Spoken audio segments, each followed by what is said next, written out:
ובכן, בקשר לעלייה שלי לארץ התחיל בשנות התחלת ה-30. באותה תקופה שהתפוצצו בנקים בגרמניה, זה השפיע על כל אירופה. כמו כן גם אצלנו בליטא השפיע הרבה מאוד. והעיקר זרקו את האשמה על יהודים. זה כפי שמקובל אצל הגויים בכל מקום. והמצב נהיה יותר גרוע וגרוע. אני, שעבדתי באחד המחסנים הגדולים לגנדריה, והגעתי כבר למצב להיות סוכן ולנסוע לעיירות, אבל המצב הוא היה גרוע, אז כן, כמו כן, הבעל הבית, איפה שעבדתי, כבר נסע לישראל. והדרך שלי הייתה גם כן לעשות את הכל כדי להגיע לישראל. אני התחלתי ללכת למועדון של חלוצים, לא בקובנה איפה מקום מגוריו שלי, אלא בעיירה קטנה סמוכה, כי בקובנה היו כבר מאות ואלפים שחיכו למצב הזה. אז אני הלכתי לעיירה הקטנה ביחד עם חברה ועוד חברה, והגענו לשם פעמיים או 3 פעמים בשבוע. כך התחלנו להתקדם, להיות חברים בחלוץ. במשך הזמן שביקרנו, אז פעם אחת הודיעו ש3 חברים נוסעים לישראל ועשו שמה ערב שמחה ופרידה. אחרי זה, אחרי שהחברים עזבו, עשו בשבוע הבא קלפי אצלנו בחנות והחלוץ, ואני נבחרתי במקומות הגבוהים ביותר.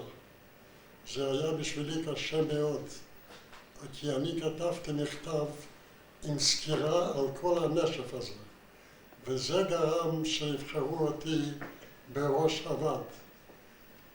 קשה היה לי לעבוד עם זה, מפני שלשבת ולהגיש הרצאות, זה היה לי קשה מאוד. אני נזרתי גם עם החברה שלי, ולאט לאט, אבל באותו הזמן, מי שהיה בוועד, היה לה אפשרות גישה למרכז החלוץ. ככה כל החלוצים לא נתנו לבוא לחלוץ, כי זה היה מפריע מאוד. אז אני התחלתי לבקר במרכז החלוץ, ולחצתי עליהם שיתנו לי לצאת להכשרה כדי שאני אספיק לנסוע לישראל ולא ללכת לצבא הליטאי, שהכל שם אנטיסמיטים אחד יותר גדול מהשני. והצלחתי בזה, כי היה לי אחד שפעל בעניין הזה, והוא היה גם כן עם המדים של הצבא שלוחם בשביל וילנה, כי וילנה היה פעם שייכת לליטא, ובאותה תקופה וילנה היה שייכת לפולניה. אבל הוא עזר לי הרבה מאוד מפני שהיה מבקר אצלנו בבית. ואני הלכתי איתו בכל מקום, כי במשטרה לא יכולתי לקבל טופס התנהגות טובה, כי אני הייתי כבר בכמה עיירות בזמן החלוץ. אז הוא עזר לי בכל העניינים, ובא ביום אחד למרכז החלוץ, והוא ביקש ממישהו להדפיס לו מכתב, היות והוא סירב, אז הוא התיישב על יד המכונה והדפיס מכתב על בקשה לנסוע לישראל. ונכנסנו שנינו יחד למנהל, והמנהל נבהל ממנו כי הוא הלך עם האקדח עם כל הבונדיר של הלוחמי בשביל וילנה, והמנהל חתם, והיה לי כבר אפשרות לקחת את חברתי על הפספורט שלי. כדי לראות על הפספורט הצטרכתי להתחתן, ואצלנו לא מאשרים חתונה בתקופת בין ראש השנה ליום כיפור, אבל אבא שלי לחץ על הרב שבעיירה שלנו, והרב הסכים לתת לי אפשרות, מפני שאני בתור יהודי ונוסע לארץ ישראל, אז הוא הסכים לעשות חופה וקידושין, אבל בתנאי שיהיה רק המשפחה ושום שתייה ושום עוגות לא יהיה במקום. רק במוצאי יום כיפור אנחנו יכולים לעשות את המסיבה. וככה היה, במוצאי יום כיפור עשינו מסיבה בשביל כל הבקרים וכל החברים, והתכוננו כבר לנסיעה לישראל. אני כבר הייתי ברכבת מתי שהאח שלי עוד הספיק ברגע האחרון למצוא אותי, כי היה בלגן גדול והרבה אנשים נסעו. ואני הגעתי ארצה עם שמחה וששון, והגעתי ארצה ב-33 לספירת המאה. באותו הזמן היה לי כבר מישהו מהמכרים של אשתי שעזרו לי להיכנס בקבוצה של עובדי בניין. באותה התקופה היה 95% עבדו רק בבניין ואיך ורק בבניין. מה שרואים היום את התנועה הגדולה של המכוניות, אותו הזמן היה תנועה גדולה מאוד, שמאות אנשים נסעו על אופניים עם חליפות לבנות, אם הם טייחים או אם הם בנאים, נסעו יום על אופניים המונים לבנות את הארץ. ואני ביניהם. אני קיבלתי מקום בתל אביב, מקום חדר בשביל לישון עבור 200 לירות לחודש. זה היה מחיר די גבוה, אבל לא היה לי ברירה. ישבנו בשכונה של התחלת דיזנגוף. השכונה הזו היה נקרא, שכחתי את שמה של השכונה, ושם גרנו תקופת מה, ואני עבדתי כבר בקבוצה באופן קבוע, והצטיינתי מאוד על כל המהלך הבנייה של הבניין. אני כבר למדתי את כל צורות הבניין, הן בבנייה, הן בתפסנות, והן בחייטות, וכל המקצועות ששייכים לבניין. אחרי תקופה של כמה שנים, הכרתי עוד שני אנשים שאנחנו הקמנו בינינו קבוצה נפרדת לבניין, וככה עבדנו כל הזמן בבניין. אני עבדתי תקופה גדולה מפני שאני עבדתי בבניין עד המפתחות של השכנים שקנו דירות. ככה עברו השנים. במשך התקופה נתקבלנו לעבוד בבית החרושת עילית, שזה היה מפעל אחד הגדולים בארץ, ושם אני עבדתי קרוב ל-30 שנה.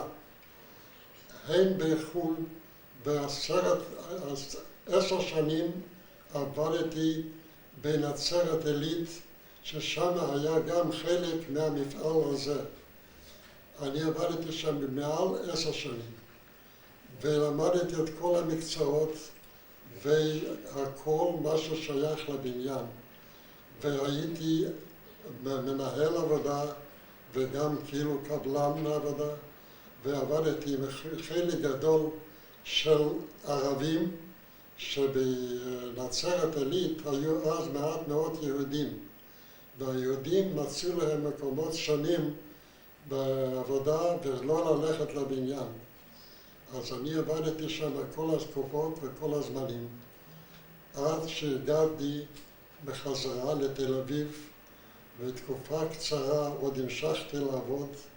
הייתי כבר מבוגר, ולצערי אחת השנים, זאת אומרת בשנת 72, נפטרה אשתי במחלה שאי אפשר היה להתגבר עליה. ואני נשארתי לבד עד היום הזה. אני כבר לא עובד בבניין כי איני מסוגל. ואני גם קשה לי ללכת, כי בכל השנים ידעתי שיש לי ראיות לא בריאות. מפעם לפעם זה נהיה יותר גרוע ויותר גרוע.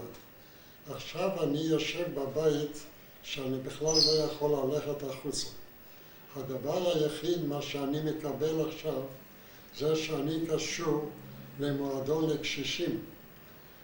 ובתור חבר במועדון הקשישים אני יורד מהבית בבוקר עם כוחות אחרונים ובא אוטו ולוקח אותי עם עוד אנשים למועדון הקשישים. אני במועדון הקשישים נמצא עד היום הזה וזה עוזר לי הרבה מאוד כי שם אני מקבל ארוחת בוקר וגם ארוחת צהריים. ואחרי ארוחת הצהריים אנחנו מחכים שהמכונות יבואו לקחת אותנו ולהחזיר אותנו הביתה. בבית, כשאני יושב בטלוויזיה, אני מרוצה ולא חסר לי שום דבר. רק כשאני צריך ללכת זה קשה לי. זה הכל מתוך מצב הבריאות של הראיות שלי, ואין שום דבר מה לעשות.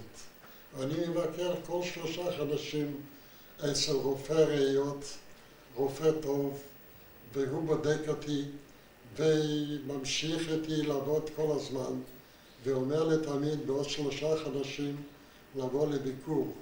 זה הדבר היחיד מה שיש לי. כשאני יושב בטלוויזיה אני מרוצה ולא כואב לי שום דבר, ואני מרוצה מהחיים כל זמן שאני אוכל למשוך. ובזה אני יכול לסיים את דבריי, כי לספר כל פרט ופרט, אז יש הרבה מה לספר.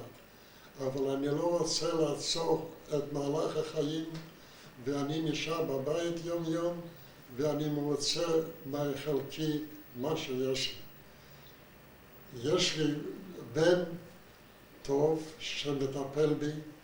הבן השני לצערי הגדול קיבל שיתוק שאי אפשר לרפות את זה. והוא נמצא בבית ובקושי אישרו לו ללכת גם 3 ימים באותו המועדון לקשישים. אבל הוא חסר כל אפשרות מפני שלא הגיע למצב שמגיע לו את הביטוח לאומי. אז איכשהו אנחנו מסתדרים, וזה מצב החיים שלי. אני מסיים את דבריי שכמה שאני אחיה, אני זוכר את הכל ויודע הכל, ומודה מאוד לכל המשפחה ולמנהלת המועדון שנותנים לי אפשרות להמשיך את חיי כל זמן שאני אוכל לעשות את זה. תודה רבה. מספיק? מספיק.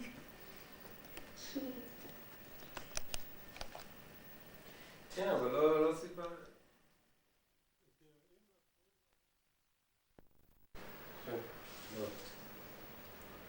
מצלם. סבא, אתה מצלם? מה, להתחיל לדבר? כן. או שאנחנו רוצים להגיע שצריך לתקן. בסדר, תדבר, הוא כבר יערוך את זה אחר כך.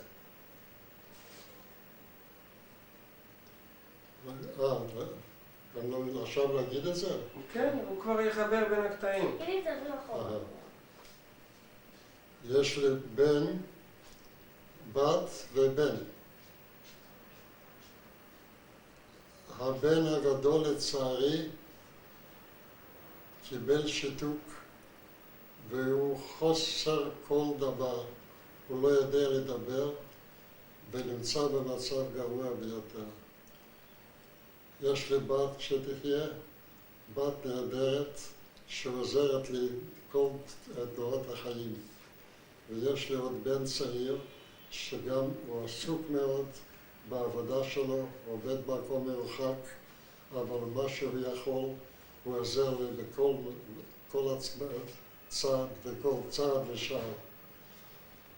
ואני מרוצה מהמשפחה, רק המצב שלי הוא יותר גרוע בגלל הצרות, מה שנגרם לי על ידי הבן הבכור, שהוא היה עבד עבודות סודיות ביותר, שאף בן אדם לא יכול להגיע לשם. רק איך ורק הוא. והוא קיבל שיתוק, ועכשיו הוא חוסר כל אפשרות לרפות. זה כל מה שיש לי, אז אני שמח בחלקי, ואני מקבל כל עזרה מהמועדון של המבקר, וככה אני חי את החיים שלי. תודה רבה.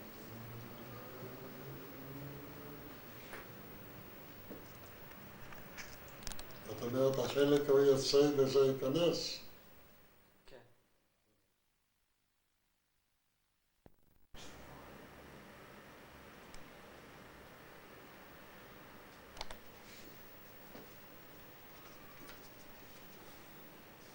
אני מצלם, זה